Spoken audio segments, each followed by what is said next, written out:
You're with the Al Jazeera News Hour. A reminder for our top stories. Bahrain's opposition groups are expected to put their demands to the Gulf state's crown prince.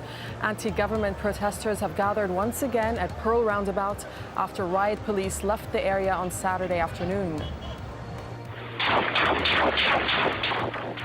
Anti-government protests in Libya are widening. Witnesses are talking about a massacre by government security forces in the city of Benghazi.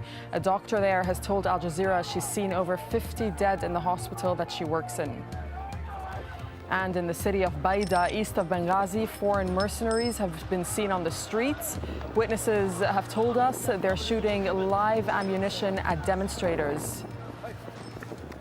We can speak to Dirk van der Wel. He's a professor of government at Dartmouth College and also a Libya specialist, and joins us now live from Hanover in New Hampshire in the United States. Welcome to Al Jazeera. I'd like to ask you first about your thoughts on these mercenaries that we're hearing are being used to effectively kill people in Libya. What do you make of their use? I mean, is Gaddafi, does he not trust his own Libyan army? Well, this is, I must admit, is somewhat unexpected.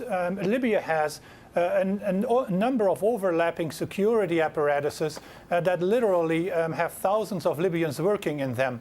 And so to see the news that there are actually non-Libyans helping in putting down this revolt is quite surprising. Now, one explanation, of course, may be that the regime simply became overwhelmed so quickly that the normal security apparatus people could not handle it, and so therefore that they called in these mercenaries. Now, of course, Libya has literally thousands of sub-Saharan Africans that live in Libya, many of them illegal, and so if the government indeed felt a true security threat and thought that the security apparatuses, the Libyan, could not handle it, it easily could have went to these unemployed and others and simply asked them to join in trying to put down the revolt. But it is somewhat surprising because Libyans and Gaddafi has always been proud of the fact that anything that happens in Libya can be handled and controlled by Libyans themselves. Are Gaddafi's days coming to an end, do you think, considering these uprisings, and which now seem to be spreading from the east of the country towards the capital, from what we're hearing? It's very difficult to say yet at this particular point in time. Certainly, if the demonstrations were to spread to Tripoli and to the western part of the country, which in a sense is, symbolically speaking, really still the seat of the Libyan government, and certainly the green square in Tripoli is symbolically at least the equivalent of Maidan al-Tahrir in Cairo. So if they were to spread to that would indicate to me that the security forces in the eastern part of the country could not quell the uprisings there, and that they're spreading beyond the east. When they come to Tripoli, then I think the regime is in substantially more trouble, and at that point we could very well see some action that may actually provide the tipping point to push the government out of power. Okay, and but assuming I wouldn't be too optimistic about. Assuming Gaddafi does survive, okay, let me ask you, assuming Gaddafi does survive what's going on right now, what are Libya's prospects then over the long term? I mean, he's been in power for more than 4 decades. What does succession look like in Libya? Well, one of the major issues in Libya is that effectively there is no succession scenario. Until now, most of the Western media has focused almost exclusively on the sons, particularly on Saif al-Islam al-Gaddafi. But I think personally that is a pretty problematic succession scenario, and Gaddafi has more or less played off his sons much like he has played off any opposition in the country against each other. Effectively, the big danger in Libya is that if this were successful, that in effect there is a true vacuum of power. There is no real professional army in Libya, in the sense that we found it in Tripoli, in Cairo and in Tunis.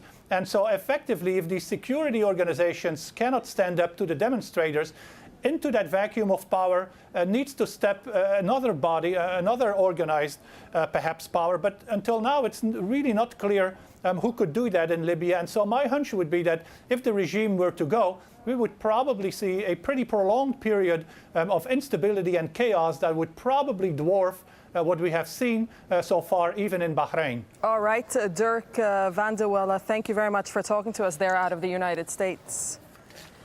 Okay, well, the Egyptian Stock Exchange will remain shut on Sunday, and that marks 3 weeks of closure due to the country's political upheaval. But Egyptian officials say emergency laws will be lifted within 6 months, and proposals to amend the constitution are almost ready. Those were among the demands of pro-democracy campaigners who ousted President Hosni Mubarak more than 1 week ago. Egypt has also reopened its Rafah border with Gaza for several hours each day. The crossing was closed during the unrest in the country, and it left many Palestinians stranded. Nicole Johnston reports from Rafah. Opening the gates to Gaza, these Palestinians are happy to be arriving home at last. They were stuck in Egypt during its unrest because the Rafah border crossing had been closed for over 2 weeks.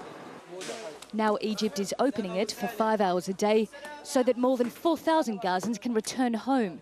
But still, no one can leave Gaza for Egypt. Salama Hamada was in Cairo for an eye operation with his son. They were forced to stay an extra week. The first 10 days, the security was very bad, and we were afraid of the gangs. On the 10th day, we were attacked in our hotel, and then we had to flee. Others were inspired by Egypt's revolution. For us as a Palestinian, it was a wonderful experience. Finally, the voice of justice has prevailed, and we should take this opportunity to congratulate the Egyptian people. While hundreds of Palestinians in Egypt can now finally go home, there are thousands of people stuck in Gaza who are not allowed to leave, not even for humanitarian reasons. And for them, it's a frustrating wait. I feel very bad. I want to go to my husband because he's sick, and I want to go to my family as well. Most Palestinians regard Egypt as part of the siege on Gaza. It only allows foreign passport holders, patients and students studying abroad to leave. Hamas wants this to change. We hope that everything will be open for people here to travel freely to Egypt without limits, without restrictions. A hope all Gazans are holding in Egypt. Nicole Johnston, AlJazeera, Rafah. Well, counting of votes in Uganda is underway after Friday's election. President Yoweri Museveni is hoping to extend his 25-year rule. Official numbers are expected on Sunday, but early results are projecting a landslide win for him. Here's Mohammed Adaw from Kampala. President Museveni has taken an early lead in votes already counted and tallied. Election officials say the margin between him and his most formidable challenger, Kizza Besigye, is so wide that President Museveni is on his way to giving himself a new 5-year term in office. That will make